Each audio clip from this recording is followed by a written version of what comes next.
Hello students, आज हम आप लोग को बायोलॉजी में क्या बताने वाले हैं। तो हम आज आप लोग को बायोलॉजी में फाइलम पोरीफेरा के बारे में बताने वाले हैं।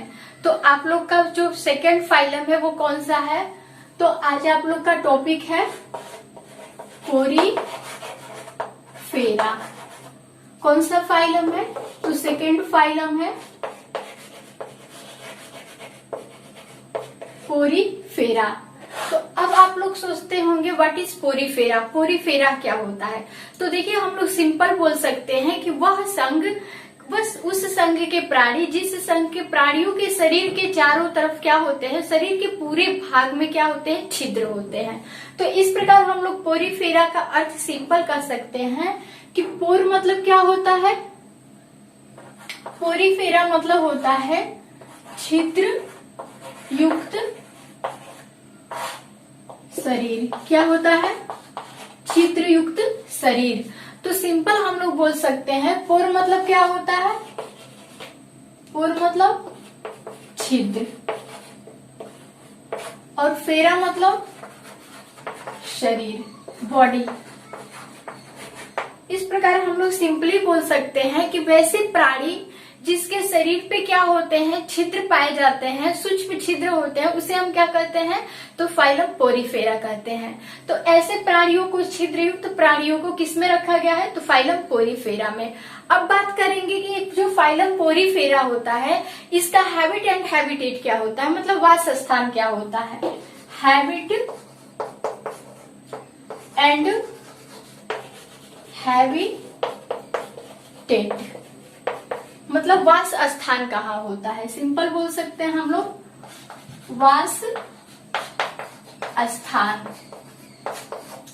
तो देखिए, संघ पोरीफेरा, जो फाइलम पोरीफेरा के जितने भी प्राणी होते हैं, ये क्या होते हैं? जलीय जंतु होते हैं। ये क्या होते हैं? जलीय जंतु होते हैं। ठीक है, ये क्या होते हैं? जल में रहते हैं। और ये क्या होते हैं? तो स्पंजी होते हैं। ये क्या होते हैं? स्पंजी होते हैं। मतलब स्पंजी बोले तो ये क्या होते हैं? गद्दीदार होते हैं, गद्दीदार होते हैं।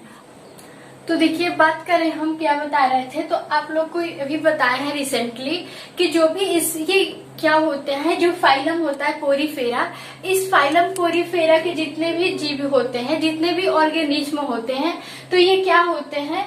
तो ये उत्तकीय स्तर के बने होते हैं। इनका जो बॉडी स्ट्रक्चर होता है वो क्या होता है? तो टिश्यूज होता है। जो इन लोग का शारीरिक संरचना होता है वो क्या होता है? उत्तकीय स्तर का होता है। इनका जो शारीरिक संरचना होता है वो क्या होता है? उत्तकीय स्तर का होता है। मतलब बोले तो ये ग्रुप ऑफ सेल्स होती हैं, मतलब उत्तक होते हैं। लेकिन वो उत्तक जो होते हैं वो एक दूसरे से दूर दूर क्या होते हैं? फैले होते हैं, जिसकी वजह से पूर्ण विकसित उत्तक का निर्माण नहीं होता है। तो अब देखिए, बात करें फॉर एग्जाम्पल हम ले सकते हैं कि जो फाइलम पोरीफेरा है, इस संघ में कौन कौन से प्राणी आते हैं। तो हम लोग एग्जाम्पल बोल सकते हैं क्या? ओलिन्थस, ओलिन्थस, ओलिन्थस हो गया, स्पॉन्ज हो गया, और ल्यूकोसोलोनिया की कॉलोनिया। क्या होता है? ल्यूकोसोलोनिया, ल्यूकोसोलोनिया की क्या होती है? कॉलोनी होती है। मतलब बात करें तो ये जीव जितने भी होते हैं, ये क्या होते हैं?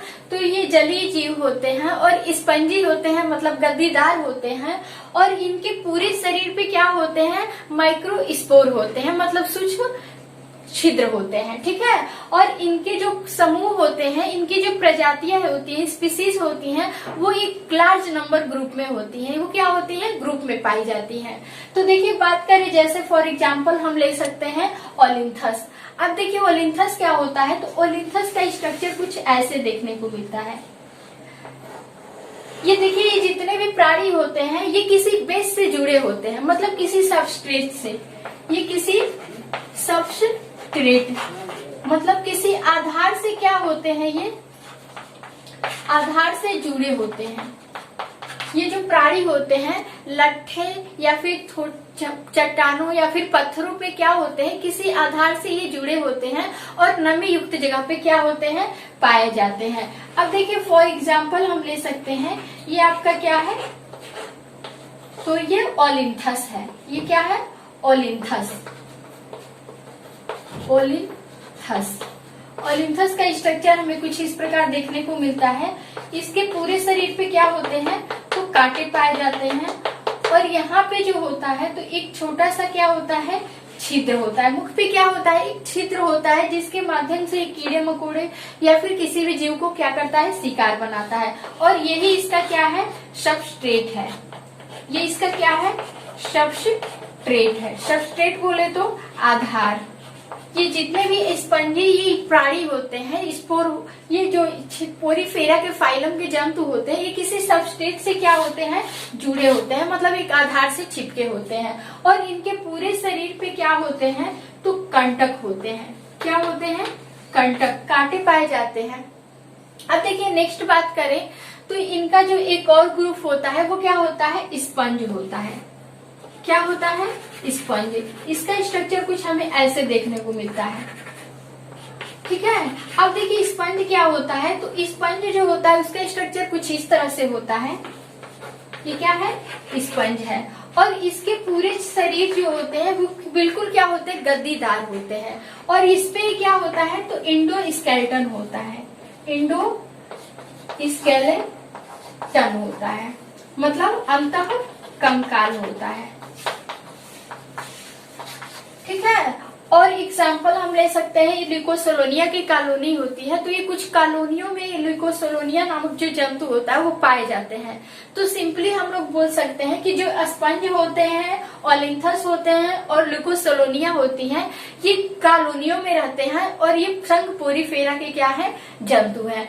और इनका मेन जो कैरेक्टर होता है वो क्या होता है कि इनके शरीर पे सूक्ष्म क्या होते हैं, छिद्र होते हैं। छोटे छोटे क्या होते हैं, छिद्र होते हैं, जिसे हम स्पोर बोलते हैं। और देखिए इसका मेन एक और कैरेक्टर है कि जो छोटा छिद्र होता है, छोटे छिद्र को हम क्या बोलते हैं, छोटे छिद्र को क्या बोलते हैं, तो ऑस्ट्रिया बोलते हैं। छोटे छिद्र को क्या करते हैं, ऑस्ट्रिया। और जो बड़ा छिद्र होता है तो बड़े छिद्र को क्या कहते हैं, तो ऑस्कुलम कहते हैं। बड़े छिद्र को क्या कहते हैं, ऑस्कुलम कहते हैं।